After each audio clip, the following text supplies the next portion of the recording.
ইউসুফ আলাইহিস সালাম চিন্তা করলেন যে আমার একটা উম্মত, সে যদি 16 বছরের যুবতী হতে চায় তো অসুবিধা কি, এই দোয়া করে দেই, আল্লাহ তুমি এই মহিলার যুবতী বানাই দাও।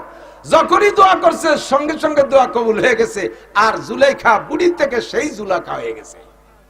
এখন যখন 16 বছরের যুবতী দেয় যে সেই জুলাইখা, ইউসুফ আলাইহিস সালাম হতভম্ব হয়েছে, ও আল্লাহ একইটা, যার জ্বালায় যার হয়তো এত কিছু হয়ে গেল, এদি সেই জুলাইখা। এখন উনি লজ্জায় মাথা নিচু হয়ে গেছে, কিন্তু অবস্থা তো হয়ে গেছে, এখন তার প্রতিবারটা ফিরে বুড়ি বানাই দাও। এখন 3 নম্বর প্রশ্ন, বলেন তাড়াতাড়ি বলেন 3 নম্বরটা কি? 3 নম্বরটা হলো আমার বিয়ে করতে হবে। 3 নম্বর প্রস্তাব আমাকে, সেই থেকে অপেক্ষায় আছি, সেই ছোটবেলায় ভালোবাসছি, কিছুতে আমার ভুল হইতে পারে নাই। আপনি আল্লাহর নবী, সেই হিসেবে আজকে আমি আল্লাহর সাথে যোগাযোগ করে আসছি, দেবতার কপালে লাথি মেরে দিয়েছি। যে আল্লাহকে বিশ্বাস করছি সেই আল্লাহর কাছে দোয়া করে আপনি আমাকে চোখ খুলে দিয়েছেন, যুবতী বানাই দিয়েছেন, আমার বিয়ে করতে হবে। ইউসুফ আলাইহিস সালামের কিসসার শেষে একটু গল্প আছে, এটা আমার বড় মজা লাগে, খেয়াল করেন, বলবো? জেলখানায় তো কতদিন থাকলেন, তারপরে বের হলেন, এরপরে বেরোনোর পরে এই মাঝে অনেক কিসসা। বেরোনোর পরে যাইয়া আজিজে মিসর, মিশরের প্রেসিডেন্ট মারা গেছে, বাদশা মারা যাওয়ার পরে, বাদশা বেঁচে থাকতে ইউসুফ আলাইহিস সালামকে খাদ্যমন্ত্রী বানাইছে, বাদশা মারা যাওয়ার পরে এবার প্রেসিডেন্ট হয়েছে ইউসুফ আলাইহিস সালাম।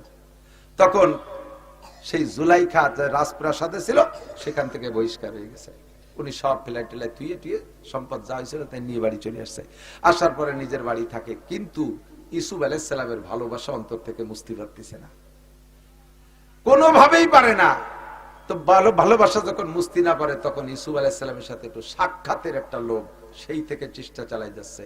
যেই যায়, যার সাথে দেখা হয় তাকেই বলে আমার সাথে ইউসুফরে একটু দেখা করাই দিতে পারিস। তো সর্বকালেই তো দালাল দুলুল আছে, কয় যে আপা 2000 টাকা দেন, দেখি একটা লাইন করতে পারিনি, 5000 টাকা দেন, একটা লাইন করতে পারেনি, ঘুষ করে লাগিয়ে গেছে। এই করতে করতে করতে করতে এই দালালকে টাকা দিতে দিতে বুড়ির সব শেষ, ঘর বাড়ি পর্যন্ত বেঁচে বেলাইছে ইউসুফ আলাইহিস সালামের মহব্বতে, ভালোবাসায়।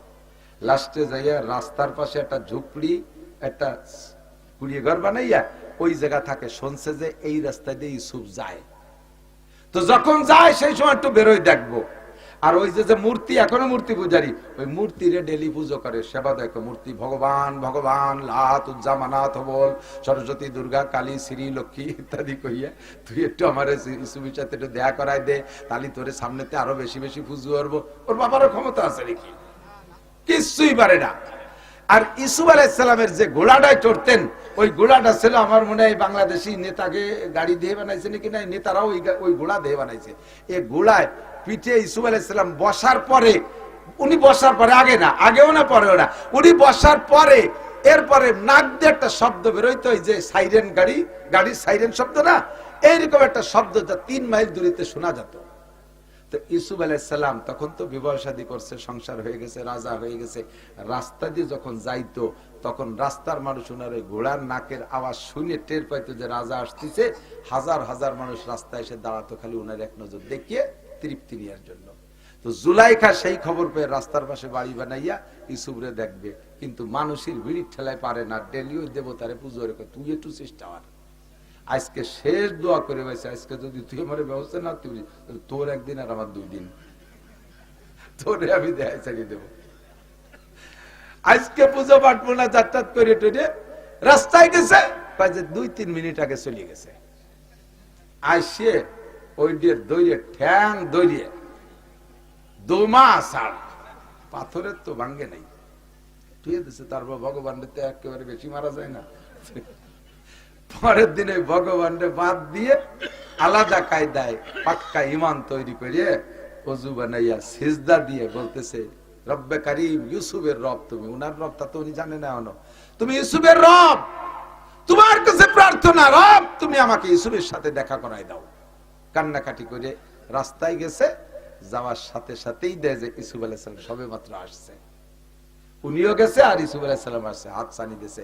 তখন জুলাইখার চেহারা টেহারা কিচ্ছু নাই, চিনার মতো কোনো রং নাই, চোখের পুতুলি উপর দিয়ে ঝুলে চোখ বন্ধ হয়ে গেছে, অন্ধ হয়ে গেছে, দেখে না, চামড়া ঝুলে গেছে, গলার চামড়া গরুর গলকম্বলের মতো ঝুলে গেছে, কিচ্ছু নাই, কুজো হয়ে গেছে। ওই অবস্থায় বুড়ো মানুষ হাত ছানি দিয়েছে, দাঁড়ান রাজা, বাচ্চা রাজা মহারাজ একটু দাঁড়ান। ইউসুফ আলাইহিস সালাম ঘোড়াকে দাঁড় করে দাঁড়াইছে, নামার পরে দাঁড়াবো, একটু নামবেন? জি নামছি। নবী তো, না তো উম্মত, কি খবর, কি ব্যাপার, আপনি কি ইউসুফ? বলে জি। আপনি আজিজের মিসরের বাড়ি ছিলেন যে ইউসুফ, সেই ইউসুফ? জুলাইখাকে দেখে ইউসুফ আলাইহিস সালাম চিনতে পারতেছে না, আর কিছুই নাই, সেই রং তামাশা কোনটা নাই চিনতে, আর ছিঁড়া ভাঙ্গা কাপড় দিয়ে চিনারও কায়দা নাই। জি আমি সেই ইউসুফ, আমি তৎকালীন খাদ্যমন্ত্রী ছিলাম, পরে আজিজে মিসর মারা যাওয়ার পরে মিশরের বাদশা বানাইছে আমাকে আল্লাহ তাআলা, তা আপনাকেই আমি খুঁজতেছি। আপনি যদি সেই ইউসুফ হন তাহলে তো আপনি নবীও? বলে জি। তার নবী হলে তার দোয়া আল্লাহ কবুল করে। আপনি কি আমার জন্য 2টা দোয়া করবেন? আমার 3টে দাবি আপনার কাছে, 3টে দাবি কি আপনি পূরণ করবেন? তো বললেন যে যদি পূরণ করার মতো হয় করবো। বলেন। যে বেশি খারাপ কিছু না, 1 নম্বর দাবি হলো আপনি যদি আল্লাহর কাছে দোয়া করেন আল্লাহ আমার চোখ দুটো ভালো করে দিত, আমি তাহলে এটা আপনার চেহারাটা পরাণ করে দেখতাম। তো আপনি কি সেই ইউসুফ কিনা, আপনাকে একটু আমার ভালো করে চিনে দেখার শখ। তো ইউসুফ আলাইহিস সালাম দোয়া করলেন, আল্লাহ মহিলাটার চোখ ভালো করে দাও। সাথে সাথে চোখ ভালো হয়ে গেছে, চোখ খুলে গেছে, আন্দাজ হ্যাঁ সেই ইউসুফই ঠিক আছে। যখন ইউসুফ ঠিক আছে, এখন দোয়া করতে বলতেছে। বলেন আর একটা কি কাকি, তাড়াতাড়ি করেন। আর একটা হলো আপনি আমার দোয়া করেন আল্লাহর কাছে, আল্লাহ যেন আমাকে 16 বছরের যুবতীর মতো দেহ বানাই দেয়। তো ইউসুফ আলাইহিস সালাম চিন্তা হলো যে আমার একটা উম্মত, সে যদি 16 বছরের যুবতী হতে চায় তো অসুবিধা কি, এই দোয়া দেই, আল্লাহ তুমি এই মহিলার যুবতী বানাই দাও। যখনই দোয়া করছে সঙ্গে সঙ্গে দোয়া কবুল হয়ে গেছে, আর জুলাইখা বুড়ি থেকে সেই জুলাইখা হয়ে গেছে। এখন যখন 16 বছরের যুবতী দেয় যে সেই জুলেখা, ইউসুফ আলাইহিস সালাম হতভম্ব হয়েছে, ও আল্লাহ একইটা, যার জ্বালায় যার হয়তো এত কিছু হয়ে গেল, এদি সেই জুলেখা। এখন উনি লজ্জায় মাথা নিচু হয়ে গেছে, কিন্তু অবস্থা তো হয়ে গেছে, এখন তার প্রতিবারটা ফিরে বুড়ি বানাই দাও। এখন 3 নম্বর প্রশ্ন, বলেন তাড়াতাড়ি বলেন 3 নম্বরটা কি? 3 নম্বরটা হলো আমার বিয়ে করতে হবে। 3 নম্বর প্রস্তাব আমাকে, সেই থেকে অপেক্ষায় আছি, সেই ছোটবেলায় ভালোবাসছি, কিছুতে আমার ভুলইতে পারে নাই। আপনি আল্লাহর নবী, সেই হিসেবে আজকে আমি আল্লাহর সাথে যোগাযোগ করে আসছি, দেবতার কপালে লাথি মেরে দিয়েছি। যে আল্লাহকে বিশ্বাস করছি সেই আল্লাহর কাছে দোয়া করে আপনি আমাকে চোখ খুলে দিয়েছেন, যুবতী বানাই দিয়েছেন, আমার বিয়ে করতে হবে। ইউসুফ আলাইহিস সালাম বললেন, কোন নবী আল্লাহর সিদ্ধান্ত দেওয়া ছাড়া নিজে কোনো সিদ্ধান্ত নেয় না। আমি উপরের সাথে আলাপ করে রেখে সেটা করেন, তাড়াতাড়ি করেন, আমার এই প্রস্তাব নিতেই হবে, কোনো মতো ছাড়তে রাজি না। তখন ইউসুফ আলাইহিস সালাম সাথে যারা ছিল তাদেরকে নিয়ে চিন্তে বসলেন যে কি করা যায়। এর মধ্যে জিবরাইল এসে, তখন তো একটা পথ খুলে গেছে। তো ভাই জিবরাইল যে কি কয় এই মহিলা, এই ওয়াসমা ফিরে আবার বেকায়দা ফেলাই দিয়েছে। জিবরাইল কইছে লা তাহজান ওয়ালা তাখাফ, উপরের ফয়সালা হয়ে গেছে, আপনি জুলেখারে বিয়ে করবেন। বলেন না সুবহানাল্লাহ, আপনি জুলেখারে বিয়ে করবেন, ফয়সালা উপরের থেকে হয়ে গেছে। এখন যেহেতু জিবরাইলের অনুমতি, আল্লাহর অনুমতি পাইছে, রাস্তাঘাটে তার বিয়ে করা যায় না, রাজকীয় বিয়ে হতে হবে। উনি লোক দিয়ে বাড়ি পাঠাই দিয়েছে, মহিলাকে বাড়ি নিয়ে যান, আমি অফিস করে এসে বিকেলে ফয়সালা হবে। উনি অফিসে চলে গেছেন জুলাইখারে বাসার দিক। জুলাইখাকে যে বাসায় যাওয়ানি পরে আগে আমার বাসায় একটু জাতীয় একটা কাজ আছে। কি কাজ? তো গেছে সাথে যাইয়ে সেই মূর্তির গেটি ধরিয়া মাটিতে সপা সব বাড়ি, ঠ্যাং ভাঙে, হাত ভাঙে, শয়তান তুই জীবনে আমার একটা দোয়া কবুল করাতে পারলি না। আজকে ইউসুফের রবের পর বিশ্বাস করে সিজদা দেবী, ইউসুফ রে পাইছি, আমি সবকিছু পেয়ে গেছি, তোর বাস জিহাইন্দে যাই দেব পরে ভাঙ্গে ছেড়ে গুঁড়ো গুঁড়ো হয়ে তুই। তারপরে ইউসুফ আলাইহিস সালামের বাড়ি গেছে, নিয়মতান্ত্রিক বিয়ে হয়েছে।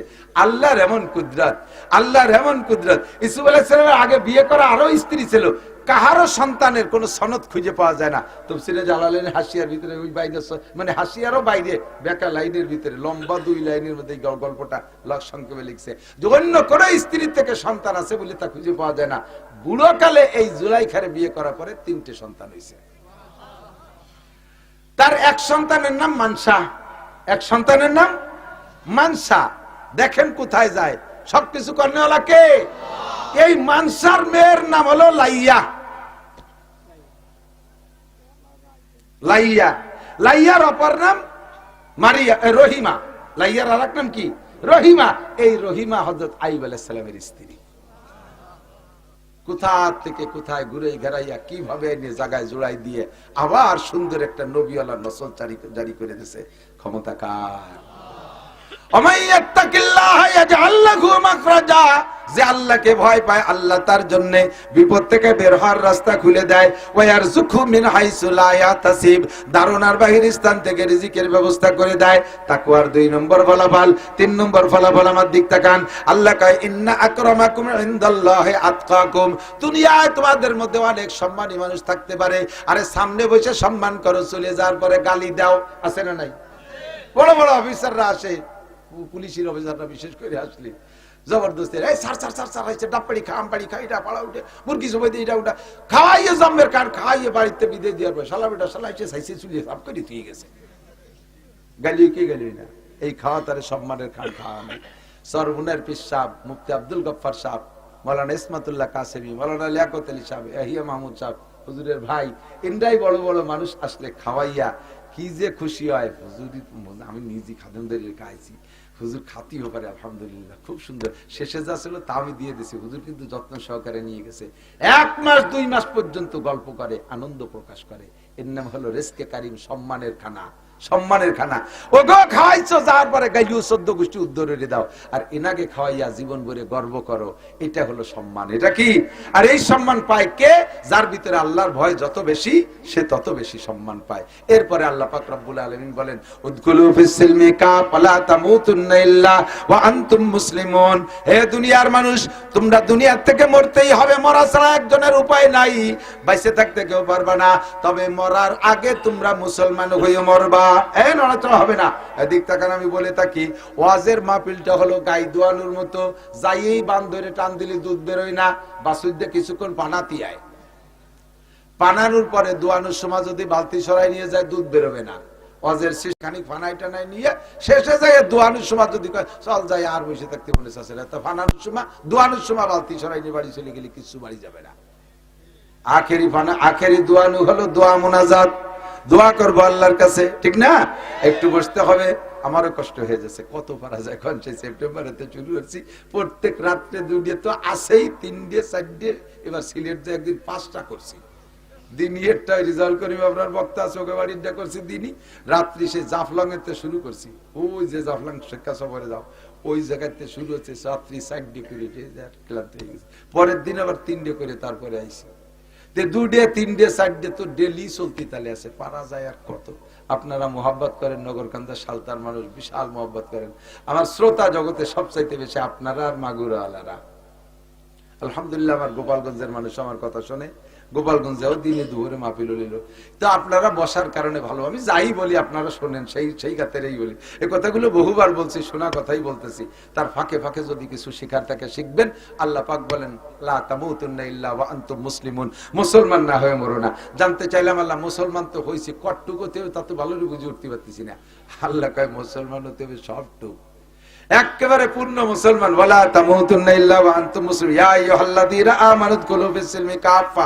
ইসলামের মধ্যে ঢুকলে পূর্ণ ঢুকবা, আধা বিদে হবে না। আবার তুমিনুনা বিবাযিল কিতাব ওয়া তাকফুরুনা বিবায। কোরআনের কিছু মানুষ যেটা ভালো লাগে, নামাজ ভালো লাগে পড়ো, রোজা ভালো লাগে না রাখো না, রোজা ভালো লাগে রাখো, আবার তারাবি ভালো লাগে না পড়ো না। এরকম 50-50 আধা বিদে হবে না। পাক্কা মুসলমান হয়ে আমার কাছে আসবা। উদখুলু ফিস সিলমি কাফা। আল্লাহ বলেন ইসলাম কি? নবী পাককে বলতে বলছেন। নবী পাক বলেন বুনিয়াল ইসলাম আলা খামস। ইসলামের ছাদ দেওয়া হয়েছে 5টা খুঁটির উপরে। ইসলামের ছাদ কয়টা খুঁটি? 5টা খুঁটি। 5টা খুঁটির উপরে যদি একটা ছাদ রাখা হয় তাহলে ছাদটা থাকে। আমি দেখা একটু প্র্যাকটিক্যালে দেখেন, এদিক তাকান, এই ছাদটা আছে 5টা খুঁটির উপরে, আছে না? একটা খুঁটি যদি বাদ মার খেয়ে যায় তাহলে ছাদটা থাকবে না। একটা খুঁটি বাদ দিয়ে দিলাম, ছাদটা পড়ে গেছে। 2টে বাদ দিলেও পড়বে, 3টে বাদ দিলেও তো, খুঁটি যত কমবে তত ছাদ দুর্বল হবে।